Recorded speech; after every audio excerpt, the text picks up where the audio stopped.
Okay, so I will give my review on DayLight, which will probably be a separate video from this game, so you guys can probably hear the background noises. And I'll probably make my webcam a little bigger so you guys can actually see me a little bit right there.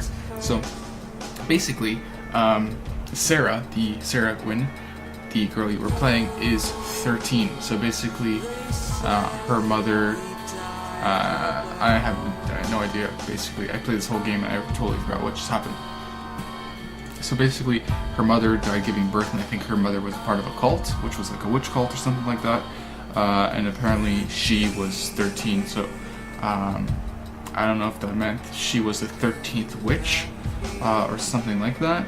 But that ending, I didn't really expect it per se, but it was alright. It wasn't too drastic. But I'm really disappointed in this game.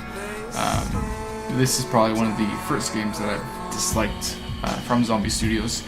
And, you know, first of all, one cool thing, I was actually interacting with a couple people from my chat, was the interaction that they added with the whole Twitch thing. So basically, if you do a live stream on Twitch using the PS4 service on the PS4 itself, not with the actual capture card, you can actually use a thing where viewers in the chat can actually type in 5 different keywords, and during a certain period of time, something will happen in the game, which is actually really cool. That's actually somewhat innovative. It actually started from Twitch Plays Pokemon, which was a channel dedicated to the first original 2 versions of the Pokemon Red and Blue, and people in the chat would basically play the game, pressing up, down, left, right, A, B, start, and select.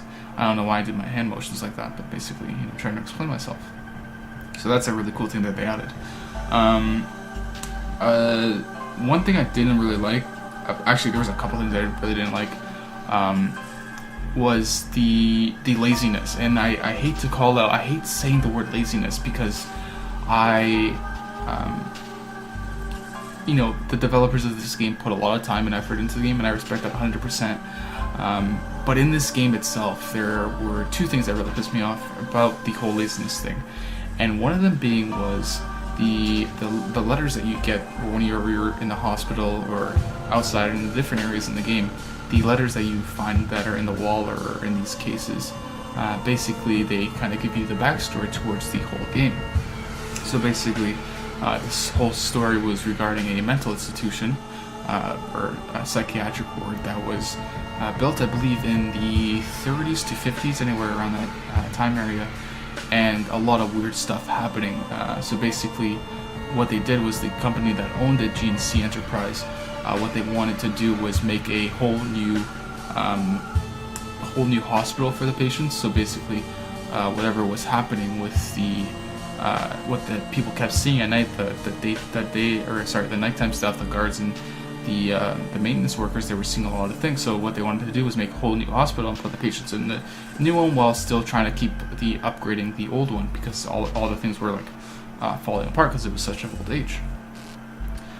So basically, a lot of the things kept happening, which was basically I guess you would say the demons, or the soul, or it's not the soul, sorry, the ghosted demons. They would kill some of the workers that were working on the new hospital, because I guess they didn't want the new workers to actually, or the people to actually transfer over to the new hospital, because I guess they couldn't get themselves into the new hospital, the demons and ghosts. So what they did was they kept killing some of the workers, which was pretty cool. I really like that about the story.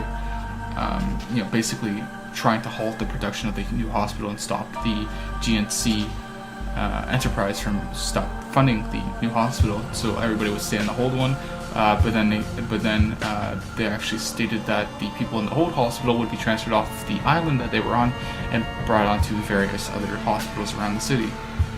So that's pretty cool. Anyways, back to what I was saying about my complaints about the game. The complaints I was saying were regarding the little notes that you find across the whole game. Through the whole playthrough, which I'll upload onto my YouTube channel, I do one full part of it, because it was about only an hour and a half, so it wouldn't take too long to upload. But basically, there were a lot of duplicates while playing the game, and it was funny because when I was on the first level in the hospital, when you actually start playing as Sarah, obviously you don't know her name at the time, but when you start in the hospital, you start walking around the hospital and you see all these notes on the wall. And I was in one area and I got the note and it read blah blah blah, something about the patient, and then I would move on to the next area and it would say the exact same thing about the patient. And I was thinking to myself, it's like this is like somewhat pure laziness.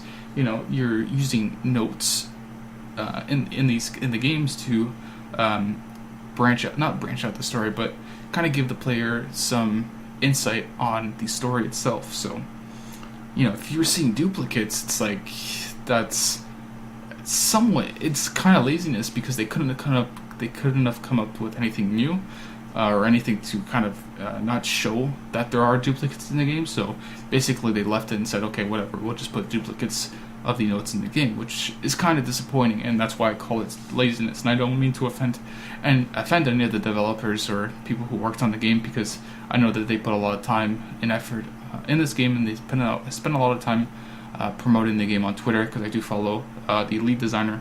I forget his name on Twitter. So that's that. And the other thing that I was actually pissed off about was some of the designs in the game. Basically, for example, the first one was the hospital room. Now, before I talk more about the second one, I do like to clarify that when you do play the game, it's all randomized. So let's say if I were to play the game and somebody else were to play it, we wouldn't get the same thing. It's all randomly generated into a different map, but basically it's the same hospital. Now, back to the point I was going to make is when I was playing the first level, for example, I feel like it's always the first level. Excuse me. So back when I was playing the first level, I was in the hospital, and I was in, I guess it would be like a side desk area. I don't know if you guys, probably a lot of people have actually been to a hospital before, but basically, you got your front desk when you enter the hospital or whatever, and then if you go to a different floor, they kind of have like their own little front desk there. So basically, it's all on the same floor. And the design of the front desk area was the exact same thing. And when I actually walked into the backwards, I guess it was the bathroom. And the first time I walked in, I was like, okay, so one of the stalls is closed, and then one of the stalls is midway open. And then as soon as I get to the stall, boom, it closes. It's not even a loud one. It's a really silent, just like you're closing a door in a stall when you go into like a mall and you want to go to the bathroom. It's a really silent one. So I was like, okay, that wasn't really that scary at all. So then I progressed maybe 5 to 10 minutes later on, and it happens again. It's at the same area. I was like, wasn't I just here a couple seconds ago or a couple minutes ago? And then I go into the back. I was like, this, you gotta be kidding me. This is the exact same spot. It's like the same thing. You go into the bathroom in the back, one of the stall is closed, and then the other one's open, like slightly open like this. And then as soon as you approach it, it silently closes. It's not even a loud one. It's a silent. What they could have done is basically changed it up a little bit, at least change the way it looks. And instead of one of them being silent, put the other one like a bang. It just slams, like boom. And then you could get the player freaked out. And it's like, they didn't even try to scare you. It's a lot in this game. Now, I will admit that I did get scared a couple of times near the end. The ghost randomly started popping up in front of me. I was like, holy shit. I didn't really jump, but I got, my face turned a little red, and I got a little, hot and shit, obviously, because I'm wearing the sweater and it's boiling hot in this room. So, I was like, what the heck is this? This is like really brutal. It's, it's Zombie Studios. These guys put a lot of work and effort into their games, such as Blacklight Retribution. But it's like, why do I feel like this game wasn't rushed, because a lot of people have been talking about this game for quite a while. But I feel like, what were they if this game took, for example, I don't know the exact development date or the time period, but say it took 1.5 years to develop or something like that. It feels like this game was made in like, I say like a year. I was gonna say 5 months, but it was a bit harsh. But I say it'd be like it was developed in a year. What were they doing with the other 5 months? I feel like they could have touched up on this game a lot, especially on the PS4. And I have to say that the PS4 version is alright at times, but at other times the frame rate is just shit. It's just absolute garbage. This is supposed to be next generation, and you can call me a PC fanboy if you want, but the game ran poorly on the PS4. So some of you might be wondering, what do I give this game? I don't like a rating system, like 1 through 10 or 1 through 5, but what I do like saying is I either recommend the game or I don't. I don't recommend the game. I think I wouldn't call it a cash-in because, like I said, I'm not kissing up to Zombie Studios. I feel like they put a lot of work into their games, but I feel like this one wasn't that good, and it kind of sucked because I'm always looking for horror games to play, and it's kind of cool because there was an announcement a couple weeks ago that Fatal Frame is actually coming to the Wii U, and hopefully we'll see some news about it at E3 this year from Nintendo.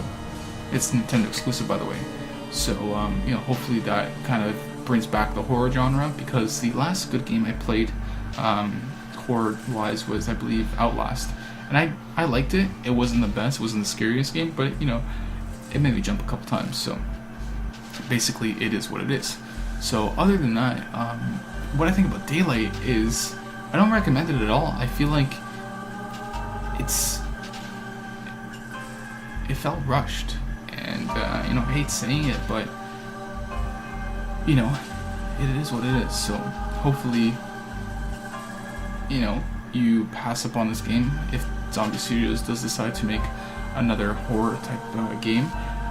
Hopefully they take their time with it, and hopefully they you know, learn to actually add more stuff into it, kind of explain the backstory and not add duplicate stuff into the game, and hopefully they choose a better design wise for it, and they don't include the same thing that they added in this game.